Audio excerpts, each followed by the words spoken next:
ਸਤਿ ਸ਼੍ਰੀ ਅਕਾਲ ਜੀ। ਇੰਡੋਸ ਟੀਵੀ ਦੇਖ ਰਹੇ ਸਾਰੇ ਦਰਸ਼ਕਾਂ ਦਾ ਬਹੁਤ ਬਹੁਤ ਸਵਾਗਤ। ਮੈਂ ਦਲਜੀਤ ਸਿੰਘ ਇਸ ਵੇਲੇ ਪਹੁੰਚਿਆ ਹੋਇਆ ਹਾਂ ਮੈਲਬੌਰਨ ਸਿੱਖ ਗੇਮਾਂ ਜਿੱਥੇ ਹੋ ਰਹੀਆਂ। ਬਹੁਤ ਵੱਡੀ ਗਿਣਤੀ ਦੇ ਵਿੱਚ ਸੰਗਤ ਇੱਥੇ ਪਹੁੰਚੀ ਹੋਈ ਆ ਤੇ ਸਾਡੇ ਇੱਥੇ ਮਾਤਾ ਜੀ ਨੇ ਭੱਠੀ ਵੀ ਲਾਈ ਹੋਈ ਆ ਦਾਣਿਆਂ ਦੀ। ਸਾਡੀ ਵਿਰਾਸਤ ਦਾ ਅਹਿਮ ਅੰਗ ਇਹ ਰਿਹਾ ਆ।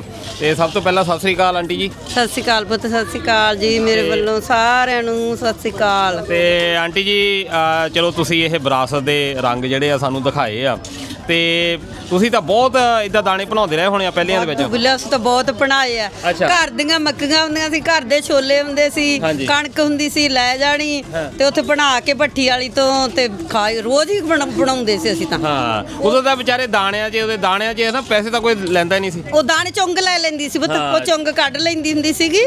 ਤੇ ਜਾਂ ਜੇ ਤੁਹਾਡੇ ਘਰੇ ਮੱਕੀ ਦੇ ਜਾਂ ਛੋਲਿਆਂ ਦੇ ਨਹੀਂ ਕਣਕ ਤਾਂ ਕਣਕ ਲੈ ਜਾਂਦੇ ਸੀ। ਉਹ ਬੱਟੇ ਵੀ ਬਿਟਾ ਦਿੰਦੀ ਸੀ ਕਿਉਂਕਿ ਉਹਨੇ ਅੱਡ ਅੱਡ ਭਾਂਡੇ 'ਚ ਪਾ ਕੇ ਰੱਖ ਲੈਂਦੇ ਸੀ। ਹਾਂਜੀ। ਤੇ ਇਹ ਤਾਂ ਪੁੱਤ ਹੁਣ ਆਪਾਂ ਤਾਂ ਉਹ ਗੱਲ ਉਦੋਂ ਝੌਰਾਂ ਦਾ ਕੰਮ ਹੁੰਦਾ ਸੀ ਪਰ ਇਹ। ਹਾਂਜੀ ਹਾਂ ਤੇ ਪਰ ਅਸੀਂ ਤਾਂ ਬਹੁਤ ਖਾਦੇ ਆ ਬਿੱਲਿਆ। ਵਾਹ ਜੀ ਵਾਹ। ਅੱਛਾ ਤੇ ਆਂਟੀ ਉੱਥੇ ਤਾਂ ਚਲੋ ਦਾਣਿਆਂ ਨਾਲ ਮੰਨੇ ਜਾਂਦੇ ਸੀਗੇ, ਇੱਥੇ ਤਾਂ ਹੁਣ ਤੁਸੀਂ ਆਸਟ੍ਰੇਲੀਆ ਦੇ ਵਿੱਚ ਇਹ ਭੱਠੀ ਲਾਈ ਆ। ਅੱਜ ਤਾਂ ਉੱਦਾਂ ਵੀ ਪਬਲਿਕ ਹੌਲੀਡੇ ਦਾ ਰੇਟ ਚੱਲਦਾ ਹੋਣਾ।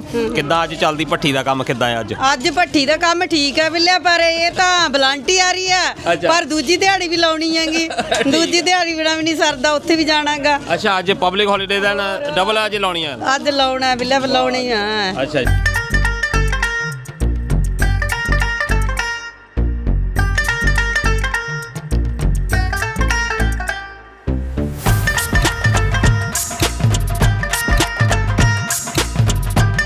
ਆਂਟੀ ਬੜੀ ਚਲੋ ਇੱਕ ਮਿਹਨਤ ਦੋਸਤੋ ਇਹ ਆ ਕਿ ਮਿਹਨਤ ਦਾ ਕੋਈ ਹੱਜ ਨਹੀਂ ਹੁੰਦਾ ਕਿ ਮਿਹਨਤ ਜਿਹੜੀ ਆ ਜ਼ਰੂਰ ਹੋਣੀ ਚਾਹੀਦੀ ਆ। ਤੇ ਭੱਠੀ ਦੇ ਵਿੱਚ ਕਿਉਂਕਿ ਜਿਹੜੇ ਸਾਡੇ ਅੱਜ ਦੇ ਬੱਚੇ ਆ ਉਹਨਾਂ ਨੂੰ ਪਤਾ ਹੀ ਨਹੀਂ ਹੋਣਾ ਇਦਾਂ ਦਾ ਕਿ ਆ ਵੀ ਜਿਹੜੀਆਂ ਗੱਲਾਂ ਆ ਉਹ ਹੁੰਦੀਆਂ ਸੀ।